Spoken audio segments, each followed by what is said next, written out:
Hi friends, ఇవి వచ్చేసి మన తెల్ల పెట్ట ఉంది సీతువ పెట్ట, దాని గుడ్లు ఇవన్నీ.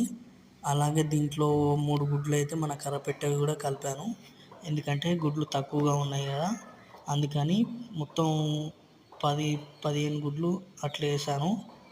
ఇది చాలా బాగా పిల్లలు చేస్తుంది, అందుకే 15 గుడ్లు పొదిగేసాను ఈసారి. చూడాలి ఎన్ని పిల్లలు చేస్తుందో.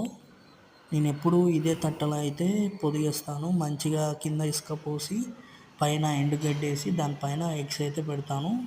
చాలా బాగా పిల్లలు అయితే చేస్తున్నాయి ఇలా వేస్తే. చూడాలి ఈసారి ఎన్ని పిల్లలు బయటకు వస్తాయో. మ్యాక్సిమం అన్ని పిల్లలు బయటకు వస్తాయి అనుకుంటున్నాను, ఎందుకంటే ఈ పెట్ట ఎన్ని గుడ్లు వేస్తే అన్ని పిల్లలు మ్యాక్సిమం బయటకు తీస్తుంది. చూద్దాం ఈసారి ఎన్ని పిల్లలు బయటకు వస్తాయో. మనకి ఎన్ని పిల్లలు వచ్చాయనేది మళ్ళీ మీకు నెక్స్ట్ వీడియోలో చూపిస్తాను ఖచ్చితంగా. ఇది పిల్లలు చేస్తుంది కదా, అప్పుడు మళ్ళీ చూపిస్తాను.